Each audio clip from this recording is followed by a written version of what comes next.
I think I am now live.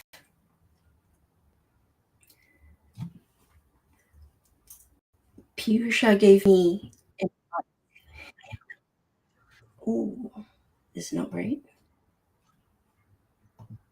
Okay. Hello, everyone. Welcome to my live stream. It's called TFT on the payroll. No, TLT on the payroll. This live thing on the payroll. So that's my channel. Anyone who knows me knows that I love to talk about project delivery, project management, consulting, leadership, teamwork, donuts, Samaritans, active listening, all those sort of things rock my boat. And I'm so glad you can join me today. I am working with a Salesforce partner. Actually, I'm working with quite a few. And the questions that need to keep coming up is, how do I find out how my project managers are doing?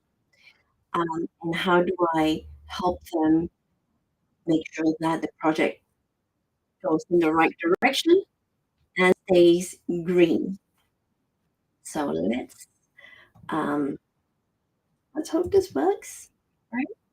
Last time I had a live session, I was trying something live, which was drawing on a screen, but that didn't quite work like I wanted it to. So this time I am ready with a PowerPoint slide.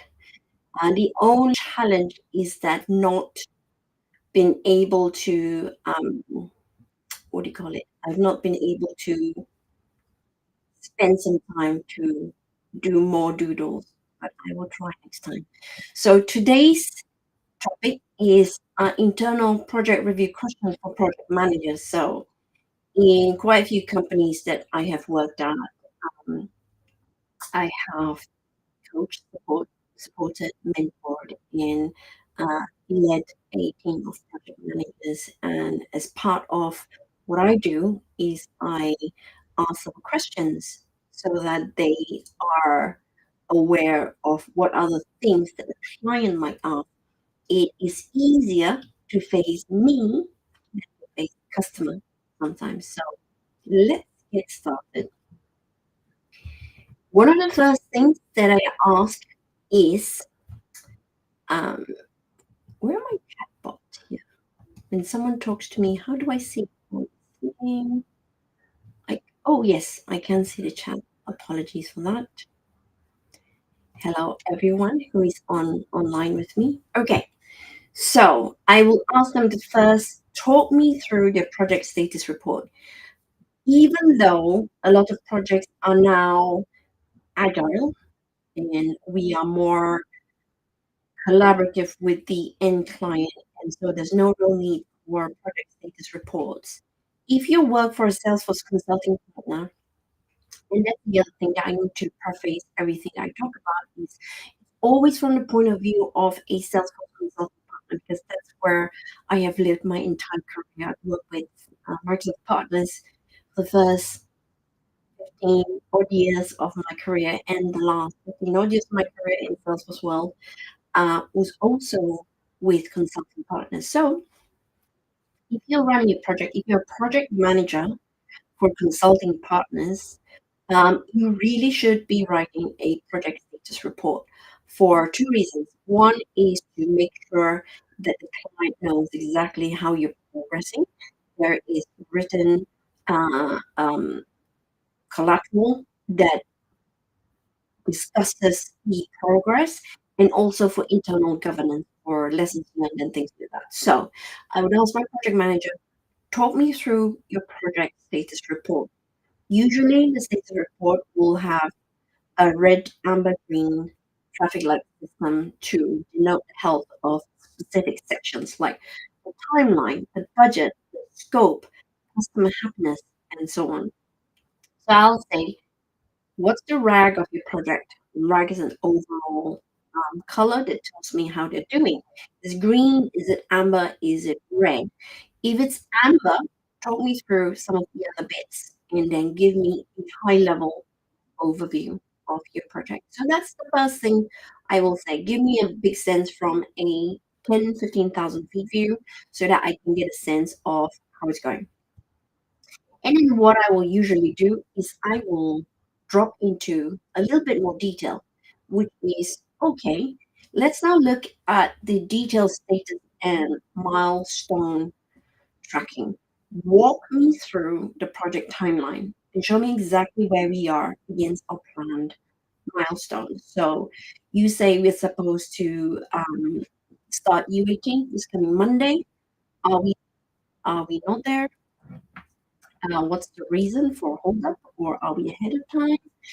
Talk me through. So I like the phrase "walk me through" because that tells them that they have to go into detail and give me a step-by-step view of where they are.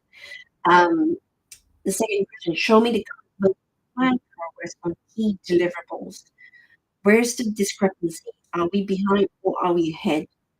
And one of the disciplines that I've learned is as a project manager, I really need to know how my project is doing inside out. I should be able to talk about it in detail. So walk me through is a great phrase because it focuses the attention on the detail rather than give me a rag view, give me a red, amber, green traffic light. That's really high level.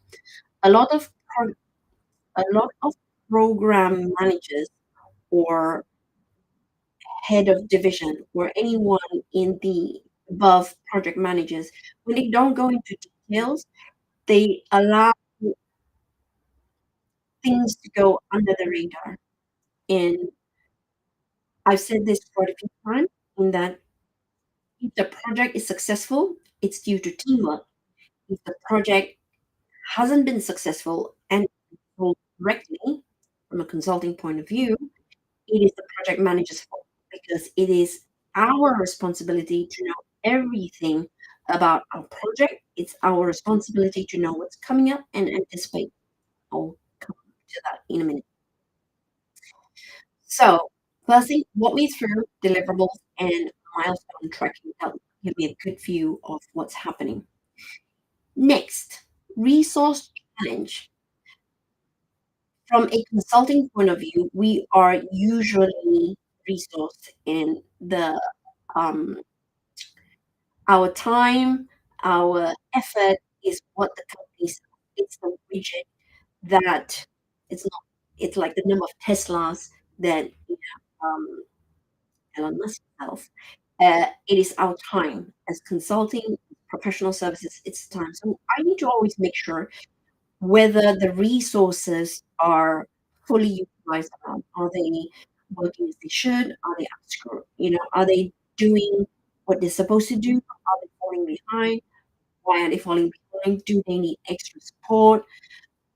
Are they not busy? Is it because the customer hasn't signed up into this first? Tell me how it's going from a resource point of view. Next, challenges and risks identification. So this is what I alluded to earlier on, which is anticipating what's coming next. A good project manager, I would say, is somebody who's experienced enough to kind of have a crystal ball, where the crystal ball will show you that something is coming up, but it's fuzzy because we can't really read the future. But we need the ability to sense when something might be causing a problem. Oh, the new release is coming up. It's got a big patch on the security configuration. How might that impact the build that we're going to do? Oh, somebody has decided that they might want to move on from the company. What am I going to do to backfill that resource? So risks are something that all project managers need to be aware of. So I will ask my PM, tell me about the risk, tell me about what mitigation actions that you're going to put in place. What if that release does have a security patch that's going to impact you? What if that person you think is going to leave actually leaves? Because when those risks materialize, they become issues. And when they become issues, there will be significant impact to your project. So talk me through them. How are you going to manage them? Do you need support in thinking about what else to do? So those are risks that need to be identified. Is the customer happy? What's their feedback? What's their concerns? What's keeping them awake? Are they being awake because of our fault? Um, how have we adapted any of our projects and the feedback? They said things like we're not responsive, we're not giving them enough details, are we demanding too much of them in terms of decisions they've got to make without proper backup and understanding? What are they saying? Are they happy with us? If they're not, what are we planning to do about it? Do you need our help? Do you need leadership support to step in to de-escalate situations before it goes further?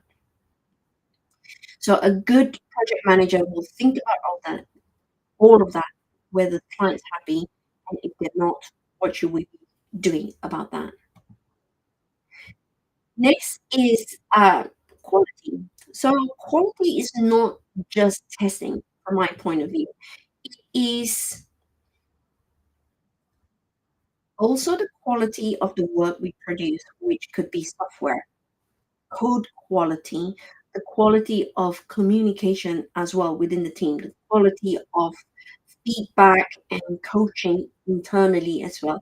Are we high performing? Are we optimally performing to the best of our ability within the team, with the client, with stakeholders, with all the people that we've got to talk to and connect to in order to get our work done? How are we measuring the quality of our work? Are you happy with the emails that are going out from your team? Are you happy with your own emails going out? Have you come across a situation where email and client's reaction surprises you? So that means that you did not anticipate. Let's look at that together. That is what I mean by quality, not just code, not just of the deliverable that we produce for the client, but also of our way of working.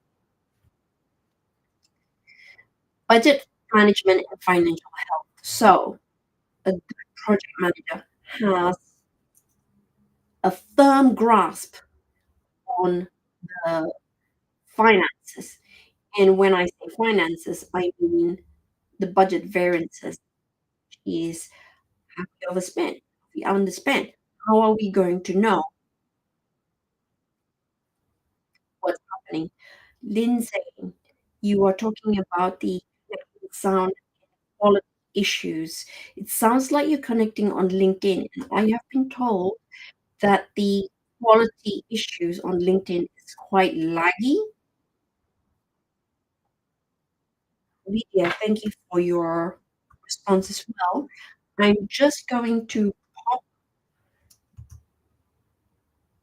Can you see the link that I've just popped, which is the YouTube channel? Because I'm also streaming into YouTube. Are you able to see that? It'd be great to get a thumbs up or thumbs down if you're having challenges with that. I'm going to continue anyway. I'll speak maybe a little bit slower, a little bit clearer, because it will be recorded. But I hope that you can get what I'm speaking about and you are able to also. Oh, there is no link. One second. Let me see if I can post it to the LinkedIn page. Bear with me one moment, caller. Where does it say event will start soon? You're obviously watching me through LinkedIn. Just give me one moment. I think if LinkedIn doesn't improve their what do you call it? Quality. Oh, do you know what? For me, LinkedIn is not actually loading. But here, I've just posted a comment on the LinkedIn page for the YouTube streaming. So I've got both pages up. where on my monitor so I can see that YouTube is streaming. I actually can't see if LinkedIn is streaming or not, but I can see your comments on the restream, which is what I'm currently using. Can anyone see those screens now? Thank you very much, Vidya, for copying that across. Appreciate that. Okay, let me kind of carry on. Hey, Orlando. Hi, Lindsay, Vidya, and also who's that? Artie. Thank you so much for joining this streaming event. Hopefully, there's no more errors or connection issues. Let me continue. Okay, so I was talking about the budget management and financial health. As a project manager, we need to know exactly where the budget is. So, for example, I know my team inside out. And as project managers, we have to provide forecast reports. And so, for example, I'm expecting to bill 40 man days this month.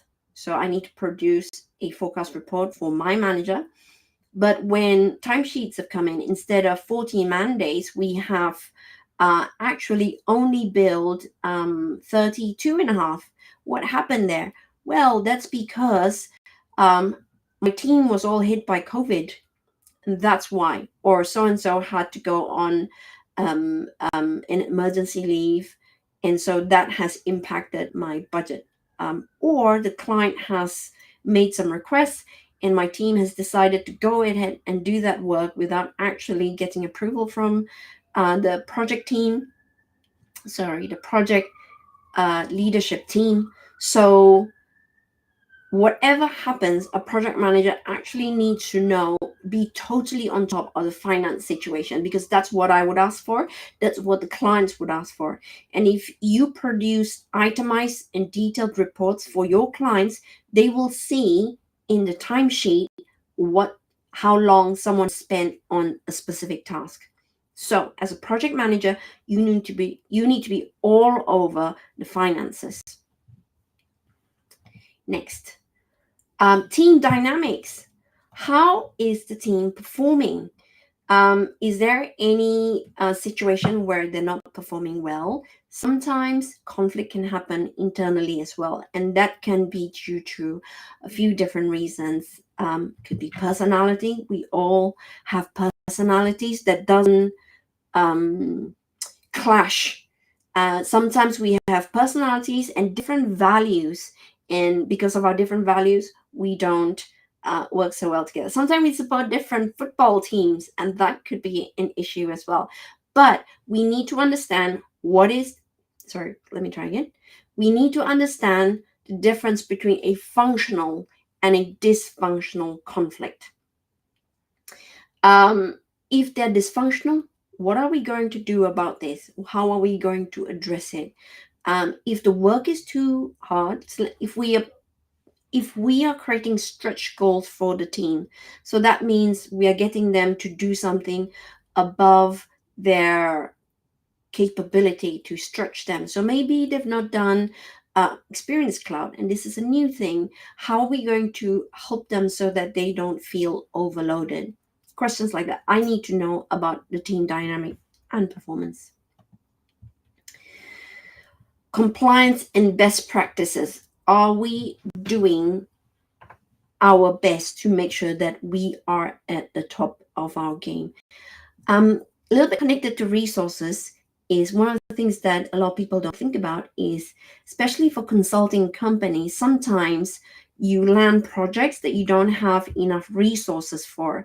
And what happens next? We go out and we get contractors to fill in the gaps that we have. Now, a lot of partners, what they don't do is they don't onboard the contractors. They don't make sure that the contractors are working to your company's way of working and the best practices, the code, what's the word I'm looking for? The best way of writing code, naming conventions, when they need to, what's the word they call it? Merge their code. Sorry, those words escape me. How are they going to do that properly so they don't leave a mess behind? How do they do documentation? Do they know how they're supposed to write user stories? If we are very strict with our acceptance criteria and there's a specific way, specific format that we write them, is a contractor helping us do that. We write our acceptance criteria in the format of a test-driven development, TDD. Given when, then, if then.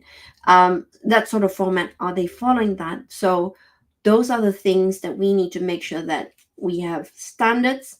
Are we meeting it?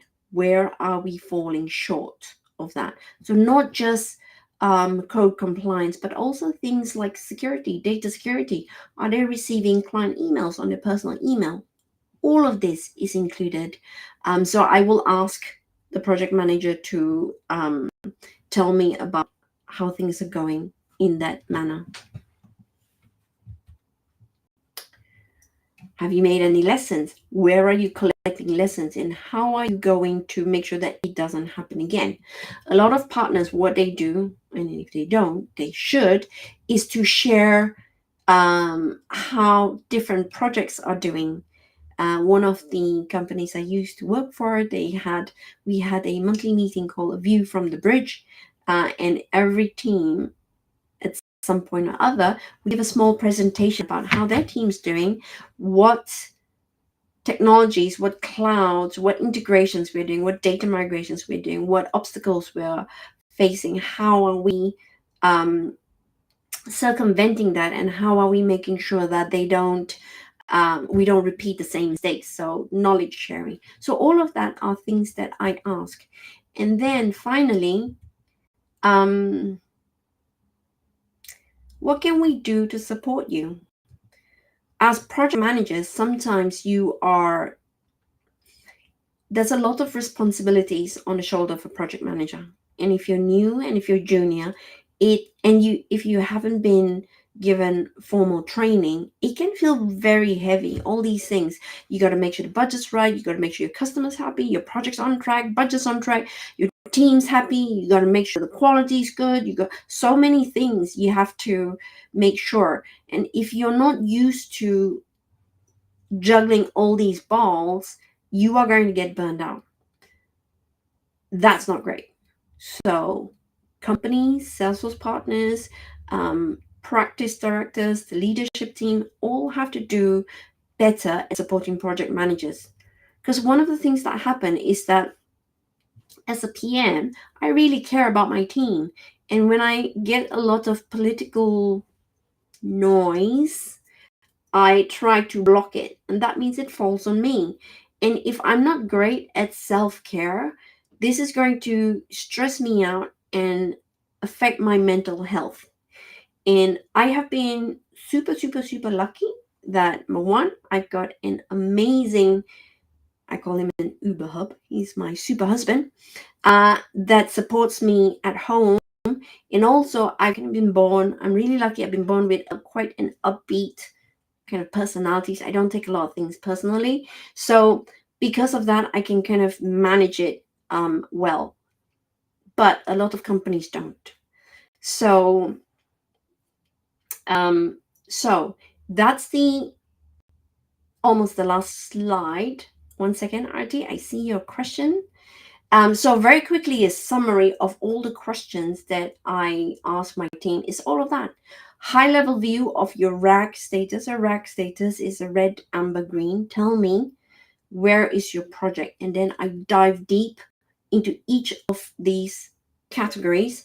I make sure that I don't skip on the details, because project managers are human as well, and a lot of us don't like to have difficult conversation, and we want to avoid conflict. And how do we do that? We stay over a high level and we don't go into the details. And that's not great. And what happens is that what you're doing is you're storing the conflict later on down the line. And if you think of Gantt charts like that direction, which is my right, your left on your screen, that direction, uh, uh, as the English say, you're kicking the can down the road. And when the problem resurfaces, it's going to be bigger, messier, and more painful for everybody. So I am always a fan of making sure that you address problems, issues as early as possible, and not wait too long.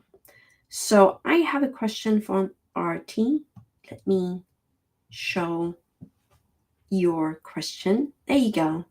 The question is, could you talk about how to build benchmarks to compare the best practices and standards in a project? Thank you for that question, Artie. The the thing is, you have to have worked in many partners in order to build benchmarks.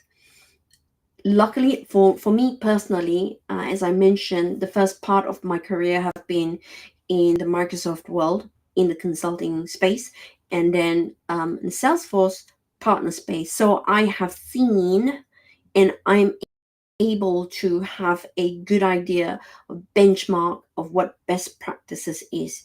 Now, if you Google best practices and standards in a project, if you Google online, if you go to ChatGPT, a lot of those details are actually super high level, and that's quite difficult. So when you're in when you're working for a business, usually when you get somebody experienced, they bring best practices. And I'm in the middle right now of compiling best practice questions for Salesforce practices that takes them through from the project, from the sales process. Basically, what's best practice there? How do you write statement of work so that it's solid, so that everybody knows what's happening? How do you write requirements? How do you run discoveries very well? How do you write test cases? How then do you manage to hand it over to managed services? How do you get the operations correct? So best practice. And also the other thing is, best practice for one company is different than best practice for another company. Let me give you an example. I was having a conversation yesterday, not specifically about project management, but about support, managed services and support. So I was asking a friend of mine, because a partner is getting me to help set it up, the offering, the pricing, and the capacity building within the team who's doing support.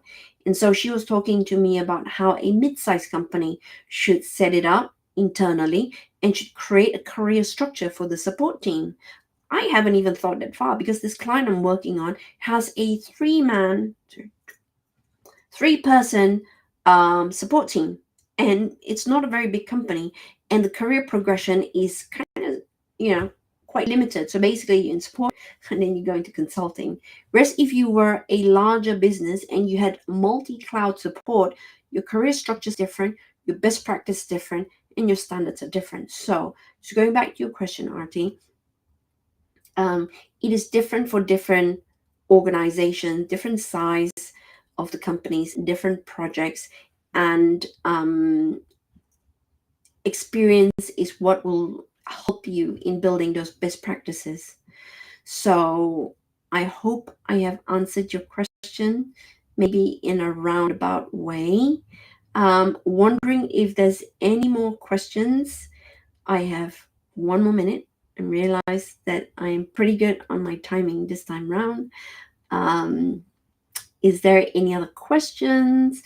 Would you like to see any topics in the future? There is, I think, for my next session, I'm thinking about RAG status for different parts of a project and what they mean. What happens if you have amber on scope? What do you do to get it back to green? What happens if you have red on customer happiness? What do you do to get it back? I'm thinking that's my next topic. If you would like that topic or anything else, pop it in the chat, or you can send me a direct message. I live on LinkedIn, anyone can connect with me. I'm always happy to answer questions. And I hope that you have enjoyed today's session. I see your message, LinkedIn user. I can't see who it is, but I am glad that you are enjoying it. And maybe I'll see you next time. Thank you so much, everyone. And have a great weekend. Have a great weekend. Bye.